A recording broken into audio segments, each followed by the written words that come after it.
অসহায় আব্দুল মজিদ পারিবারিক সূত্রে জমি পাওয়ার কথা ছিল, কিন্তু তার আপন দুই ভাই এখনো তাকে জমিগুলো বুঝিয়ে দেয়নি। আরেকটি প্রতারণা করা হয়েছে তার সাথে।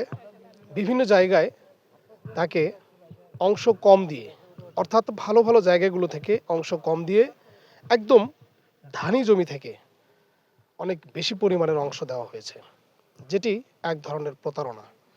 দর্শক, আমি এই মুহূর্তে দাঁড়িয়ে আছি বগুড়া জেলার শেরপুর উপজেলার গাড়িদহ ইউনিয়নের দামুয়া গ্রামে।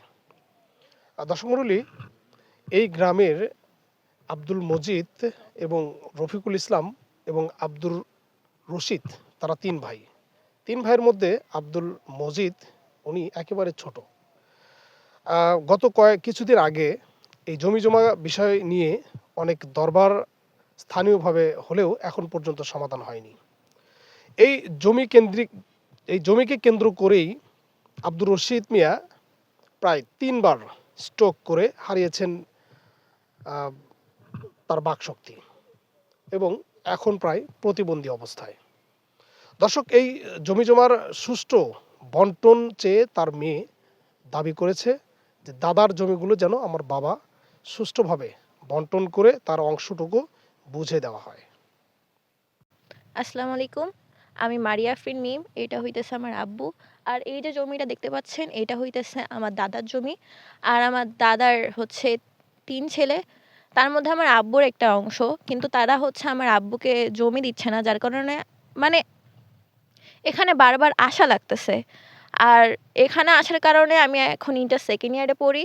বারবার আসার কারণে আমার পড়াশোনার হচ্ছে ব্যাঘাত ঘটতেছে। ১৩ তারিখে হইতেছে, জানুয়ারি ১৩ তারিখে আমার এক্সাম। তারপরেও আমার এখানে আশা লাগতেছে।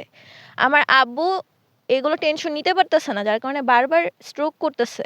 আমার দাদার যতটুকু অংশ সেটা ৩ ভাগ করে সুষ্ঠুভাবে যেন আমার আব্বুর অংশটুকুই আমার আব্বু পায়। আমি এক্সট্রা কিচ্ছু চাচ্ছি না। আমার আব্বুরটুকু যেন পায়। আর আব্বু অসুস্থ, আব্বুর উপর যেন এগুলার কোনো প্রেশার না হয়। আমি দামুয়া গ্রামের মৃত সৈমুদ্দিন প্রামাণিকের ছোট ছেলে আব্দুল মজিদ, ওনার ওয়াইফ বলতেছি। আমি একটাই দাবি নিয়ে আসছি। আমার স্বামী গত 2020 সালে স্ট্রোক করে। তারপরে থেকে তার চিকিৎসার জন্য আমার বিভিন্ন সময় অনেক টাকার প্রয়োজন হয়। আমি তার বড় ভাইদেরকে বারবার বলছি যে তার যে প্রাপ্য যে সম্পদ, যে ওয়ারিশান যে সম্পদটা, সেটা সুষ্ঠুভাবে বন্টন করে তাকে তার হকটা তাকে বুঝিয়ে দেওয়া হোক। কিন্তু বারবার পারিবারিকভাবে মানে বিভিন্ন গণ্যমান্য লোক নিয়ে বসা হলেও সে জমিগুলা সুষ্ঠুভাবে তাদের সামনে বলে যে দিবে, কিন্তু ক্ষমতার জোরে তারা দখল করেই রাখে, বারবার জমিগুলো আমাকে দেয় না। এখন বর্তমান গত বছরে আমার স্বামী যখন এখানে কিছু ধানি জমি এবং ভিটা জমি তারা পুকুর খনন শুরু করে। আমরা ঢাকায় ছিলাম, আমার স্বামী ঢাকায় চাকরি করে।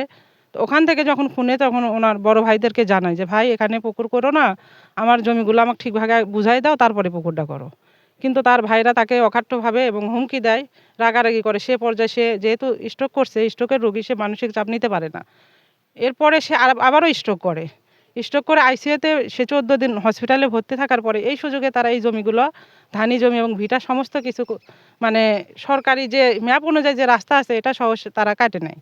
এখন এসে আমি যখন দাবি জানাই যে আমার জমিগুলো আমাকে বুঝিয়ে দেওয়া হোক, তারা সেই জমিগুলো এখনও পর্যন্ত সুষ্ঠুভাবে আমাকে বুঝাই দিচ্ছে না। আমার 2টি ছেলে মেয়ে, একটা ছেলেটার বয়স 9 বছর, মেয়েটা ইন্টার সেকেন্ড ইয়ার এবার। তো আমি এখন অসহায় হয়ে আসলে আপনাদের কাছে সবার সাহায্য চাই যে আমার মতো অসহায় কেউ আছে কিনা আমি জানি না। আমার স্বামীটা কথা বলতে পারে না, কথা বোঝা যায় না। যেখানে তার ভাইদের উচিত ছিল আমার পরিবারের পাশে থাকা, সেই সুযোগটুকু আমি তো পাই নাই। উপরন্তু আমি বাড়িতে আসতে পারি না, আমি প্রাণের হুমকি নিয়ে, আমি ছেলে মেয়ে নিয়ে আমি এলাকায় আসতে পারি না।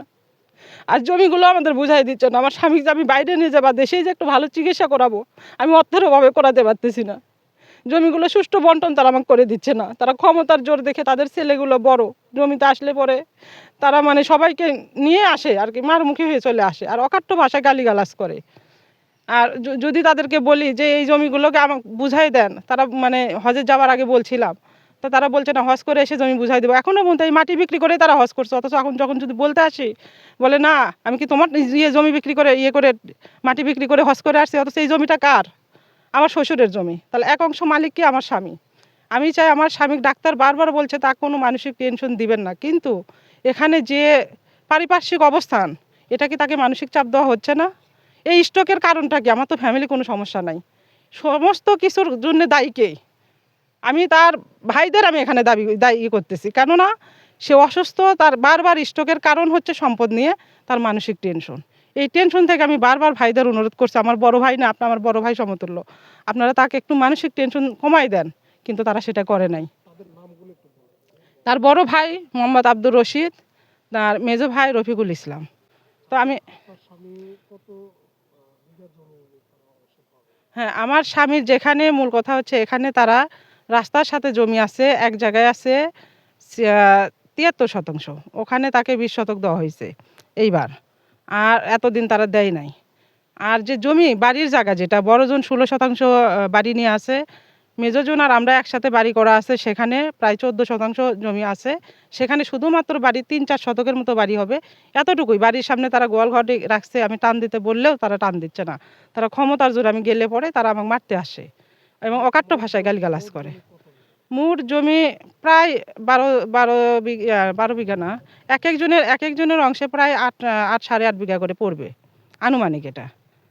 এটা এই সম্পদের একটা সুষ্ঠু একটা বন্টন আপনাদের মাধ্যমে আমি চাই, এলাকাবাসী থাকুক আর যে থাকুক, আমি বেআইনি পথে যাব না। আমি আইনের প্রতি শ্রদ্ধাশীল থেকে বলতে চাই, আইন এবং প্রশাসন থেকে যেন আমার হাজব্যান্ডের ওয়ারিশান সূত্রে যে জমিটা পায় ওটাও বুঝাই দেওয়া হোক, এবং তাদের 2টা বোন আছে, আপনারা প্রয়োজনে তাদের সাথে কথা বলুন, তাদের সুষ্ঠু বন্টন হয়েছে কিনা। সবার হক সবাই সুষ্ঠুভাবে পাক। আমারও ছেলে মেয়ে আছে, আমি চাই না কারো হক মেরে আমার সন্তানরা বড় হোক। আমি আব্দুল মজিদ থেকে জমি সম্পত্তি নেই, নেওয়ার পরে টাকাও নেওয়া যায়, বাদ বাকি কিছু কাজ করছি। তারপরে আব্দুর রশিদ আর তার ভাতিজা ইলিয়াস উদ্দিন যায় আমাকে মানা করে যে জমি তার যায় না। এখন তাকে ব্যক্তিগত ব্যাপারে কি হচ্ছে আমি ওটা জানি না। না। মোহাম্মদ সুমন হাসান। আমি সোনপত্তন লুসুন মসজিদ থেকে, ও দুই মসজিদ আর অপিল একটা মানা করছে যে তোরা উঠে বস না, বিনোদন যাস না। অপিল আর হল মসজিদ। আমার নাম জামদালি। আমি আর বিয়েতে আসিনি।